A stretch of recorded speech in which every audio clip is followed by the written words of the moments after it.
and welcome to The Archives. We're back. Now we're going to be taking a look at martial law. That's right, the fifth data pack in the Flashpoint cycle, martial law. And we're going to dive right in and have some fun with some of these cards. First off, let's present MK Ultra.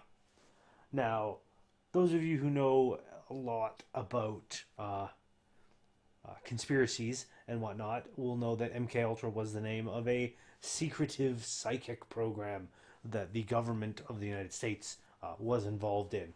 You've got a wonderful picture of eyes and glowy rainbows and shit.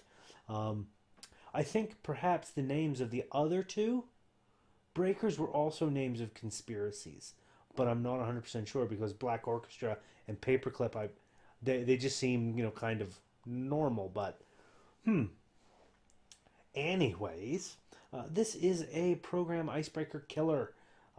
2 credits to install, 1 memory unit cost, 1 strength, 2 influence. Whenever you encounter a sentry, you may install MK Ultra from your heap, paying its install costs. 3 credits to go +2 strength and break up to 2 subroutines, sentry subroutines if able. Another quote on the Flashpoint: these things are always there under the surface, but no one wants to know the truth. Omar Kyung, the Flashpoint. Now, one of the interesting things I've noticed, because I've used Black Orchestra and Paperclip, is that as long as the runner has money, the corp can never get rid of these breakers. Because if you trash them, they go in the heap. But when you encounter a sentry, a code gate, or a barrier, you can install that breaker from your heap. They never go away. You need to remove them from the game, and that's a lot harder than just trashing stuff.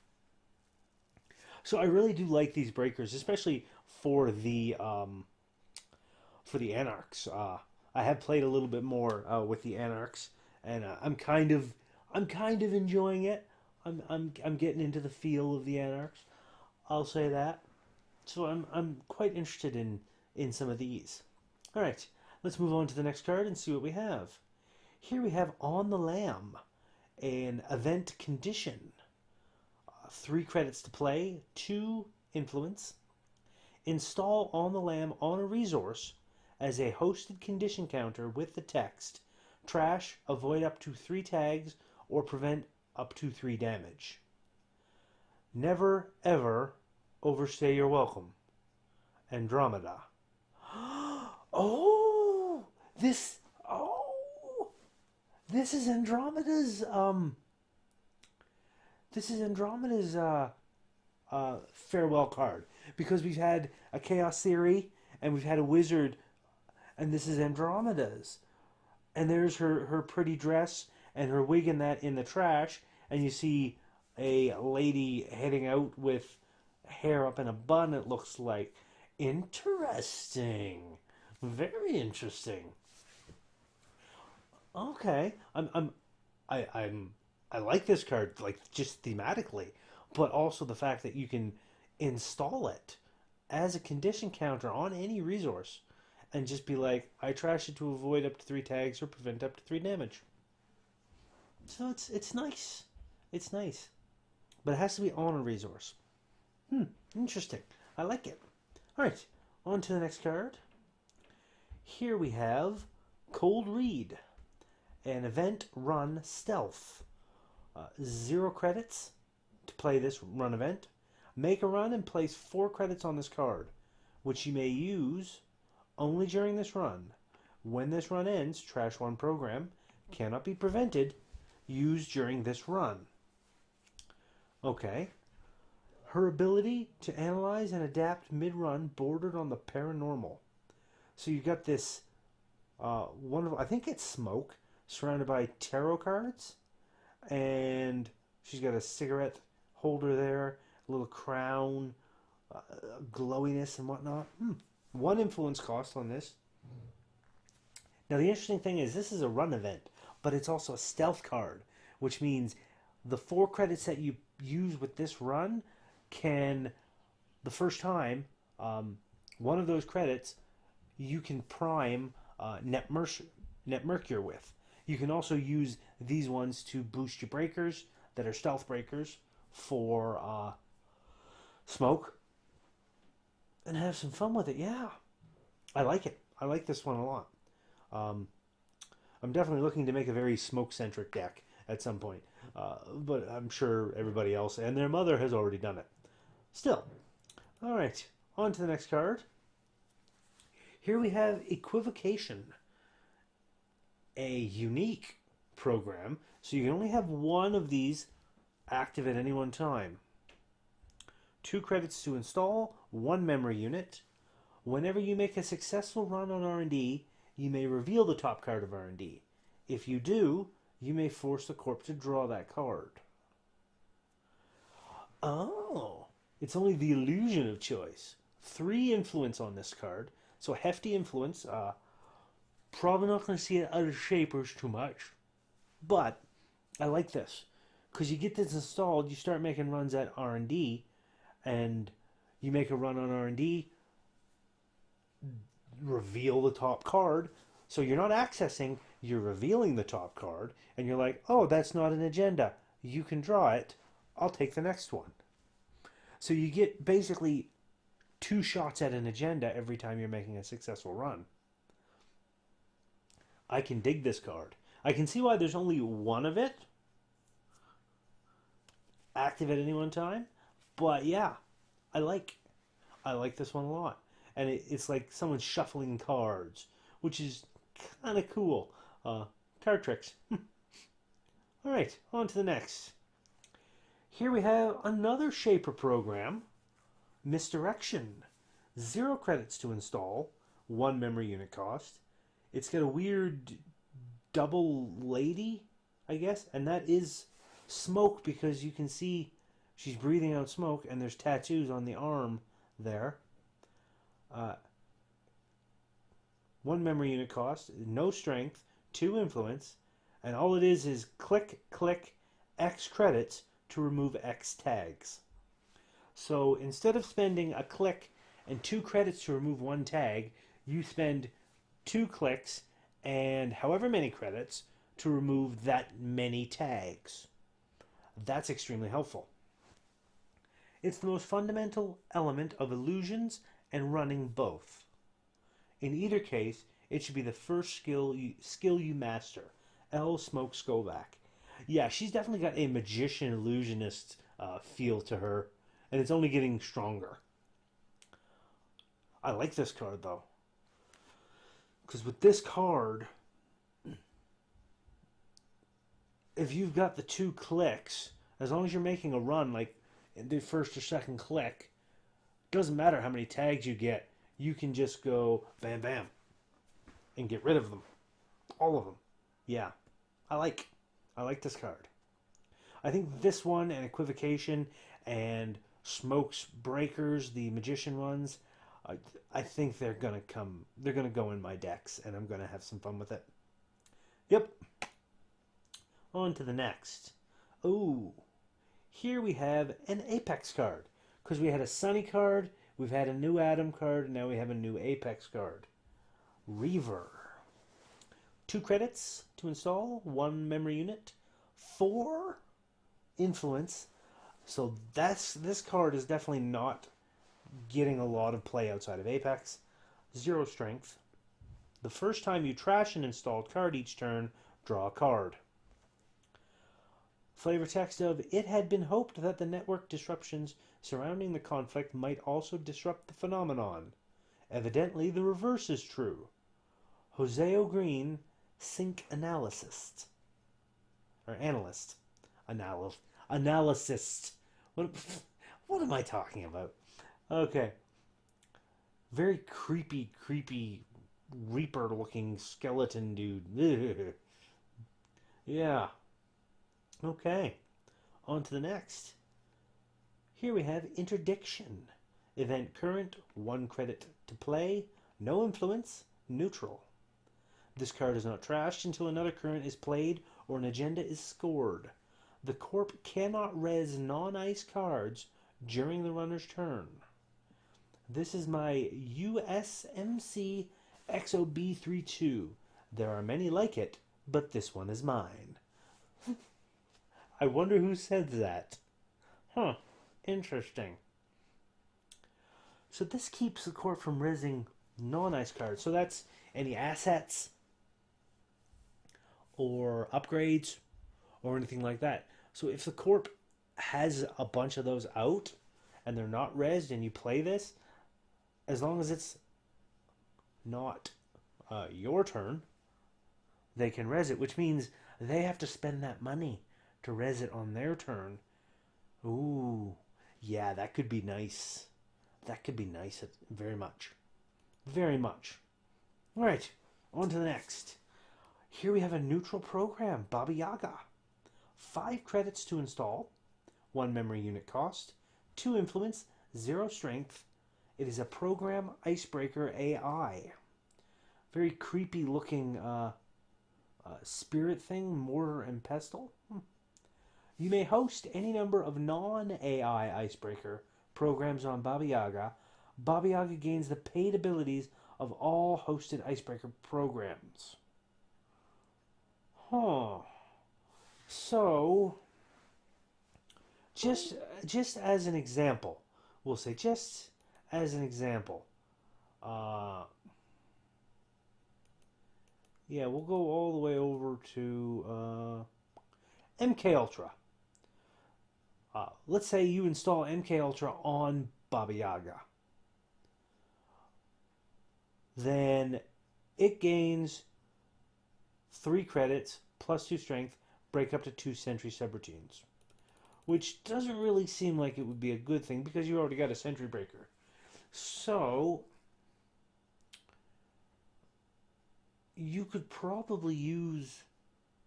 Ooh, you could probably install Fairy on this. Yeah, because Fairy breaks sentry subroutines for 0 credits, but it's destroyed after you use it. However, the paid ability is the only thing that gets copied onto Baba Yaga. So that would let you break it. You'd spend 5 and then put a Fairy on it, and then you could just break sentry subroutines for 0. Oh. Or Femme Fatale, maybe. I'd have to double check the wording on Femme Fatale. But yeah, there's... Okay, I can see why this is... Yeah. Because once you get the paid abilities on here, you can just start using those paid abilities on... Because it's an AI. Unless it specifies that you're breaking specific types of subroutines on that icebreaker program that you're hosting, then Baba Yaga being an AI could break any subroutines. Could be interesting. Or maybe Dive. Ooh. Yeah, now I want to check that. I'm gonna go peek. So give me just a second here while I bring up the wonderful bit that we have going here. Is it in this one? Yes, it is. Dive. Yes, it is.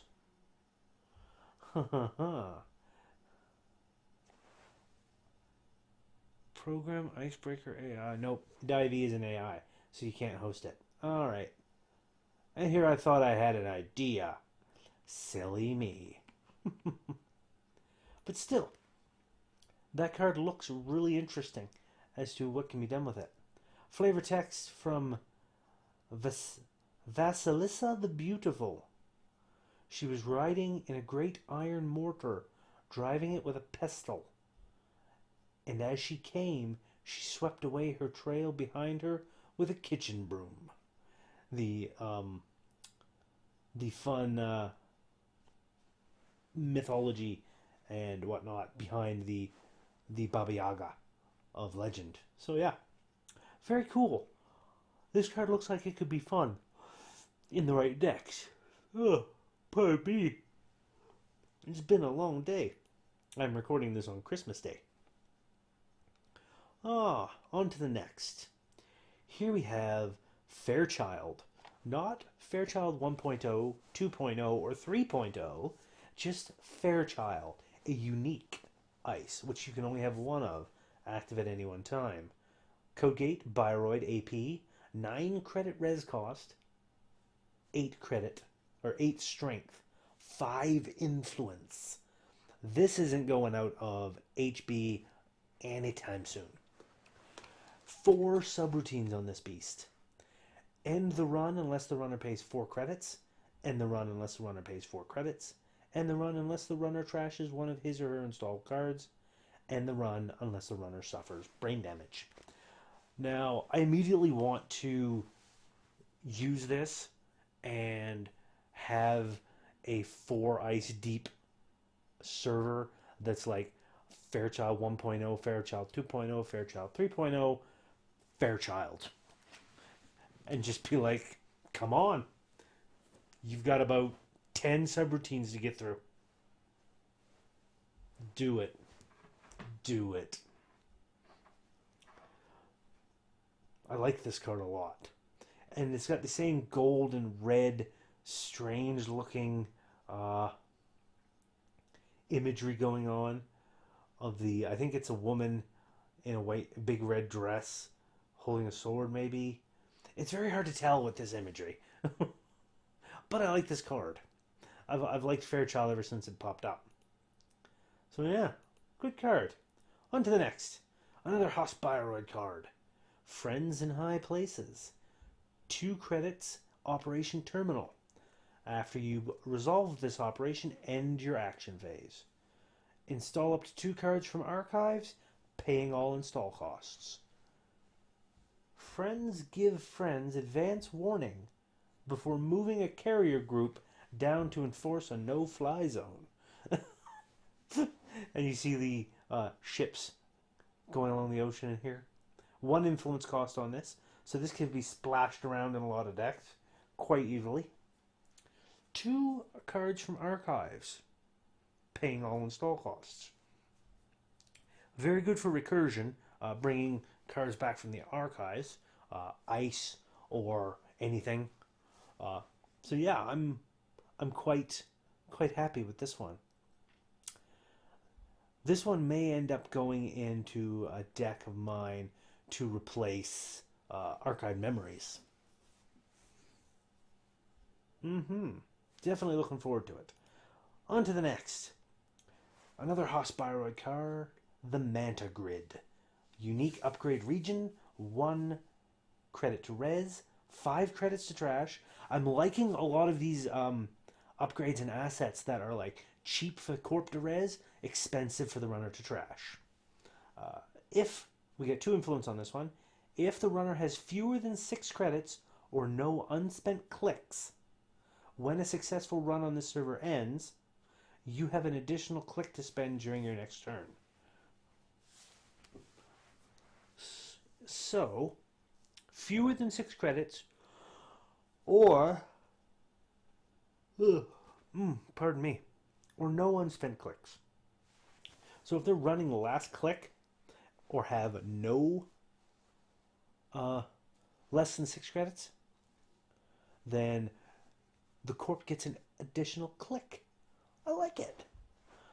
Especially with Hospiroid having extra clicks. Oh, that's dangerous.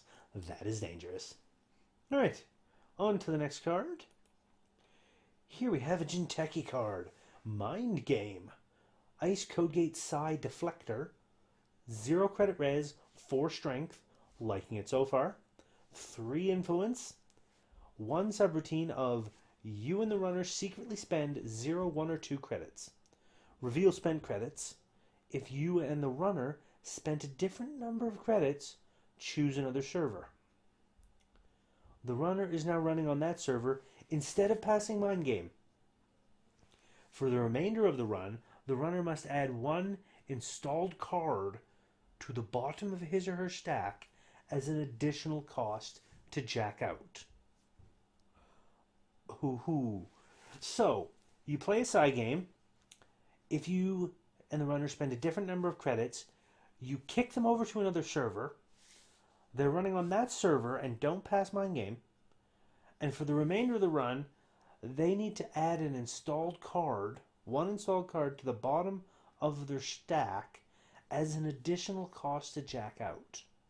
So they can't just be like, I'm in another server now, I jack out. They need to add an installed card. And if they're installing cards, they want those cards installed.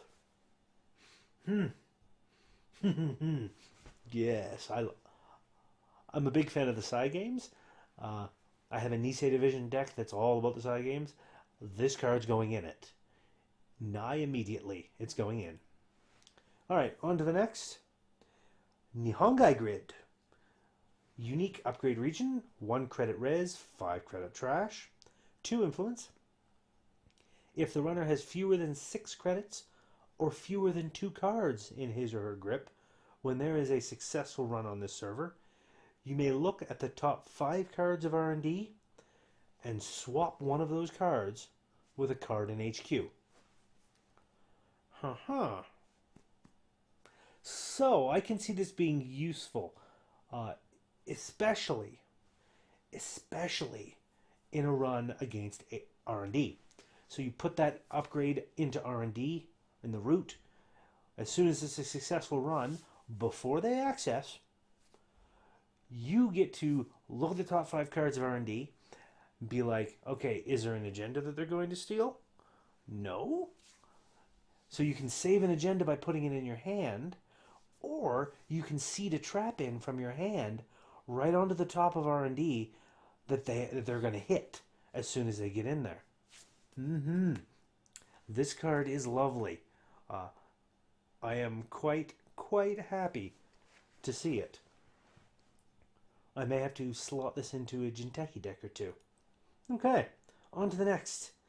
Now we're doing some NBN cards. IP Block. Barrier Tracer Ice, 2 credits, 2 res, 4 strength, 1 influence. When the runner encounters IP Block, give him or her 1 tag if there is an installed AI. So if they got installed AI in there, instant tag. Trace 3, if successful, give the runner a tag. And then end the run if the runner is tagged. I like it. So there's a possibility, if they're not going to be breaking this, of them having 2 tags at the end of this. And still ending the run. I'm a fan. Yeah. Wonderful little art of some sort of energy construct being chained, I guess. Some of the art is weird in Netrunner. Alright, on to the next. Here we have Thoth, the Egyptian god. Sentry Tracer, 7 credits. 7 to res, 6 strength, 3 influence. When the runner encounters Thoth, give him or her 1 tag. Trace 4 if successful, do 1 net damage for each tag the runner has. Trace 4 if successful, the runner loses a credit for each tag he has.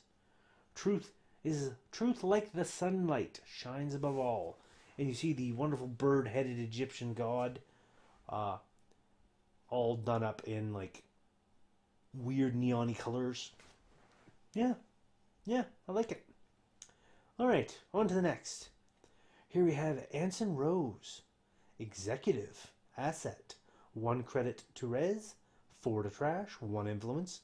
Wayland card. When your turn begins, place 1 advancement token on Anson Rose.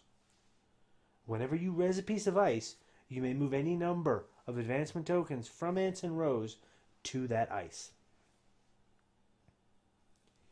So, he's got the flavor text of, I don't get paid to be calm. So basically, he lets you dump emergency advancement tokens on any piece of ice to boost strength or to boost whatever. But it says whenever you res a piece of ice. So you have to res it. So you need to be able to pay the cost. So this wouldn't work on the Constellation Galaxy Breakers or ice where the advancement tokens you have on it are going to be lower the res cost of it, because you have to res it before you move it. Because it says whenever you res a piece of ice, you may move any number of advancement tokens. So yeah, this is more for like firewalls and ice walls and other certain pieces of ice that can be advanced. Yeah, I like it. I like it a lot. Okay, on to the next. Here we have a piece of Wayland Ice, Codegate AP, Mausolus. 4 credit res, 5 strength, 3 influence. It looks like some sort of a jail cell lantern thing. Mausolus can be advanced. If Mausolus has 3 or more advancement tokens on it, do the parenthetical text instead. Otherwise, do not resolve it. So, with less than 3 advancement tokens on it, so 1 or 2 advancement tokens or none, it will do the corp gains credit, do 1 net damage, give the runner a tag. If it has 3 advancement tokens on it, or more, the corp gains 3 credits, do 3 net damage, give the runner a tag, and end the run. I like it. I like this one a lot. I may have to be poking around a Wayland deck in the future, just to have some fun with advancement tokens, but we shall see. All right, on to the next. Here we have Sapper, Ice Sentry Destroyer, 3 credit res, 2 strength, 2 influence, trash cost of 2. If Sapper is accessed from R&D, the runner must reveal it. When the runner accesses Sapper, he or she encounters it. Ignore this ability if the runner accesses Sapper from archives. Trash 1 program. There is a special place in hell for the first person who mined cyberspace. Indeed there is. Alright, on to the next. Here we have a neutral agenda, Show of Force. 4 credits to advance, 2 agenda points. It is a security agenda. No influence. When you score Show of Force, do 2 me damage. Now, the flavor text is nice because the old saying goes to walk softly, carry a big stick. The flavor text here is walk loudly and carry a bigger stick. And it looks like there's a lot of hoppers or spaceships flying out. Maybe towards a planet? Don't know. But it looks good. I'm liking it. I'm liking it a lot. Alright, on to the last card of the martial law. And it's a very fitting card because you've got Enforced Curfew. Operation Current. 0 credits to play.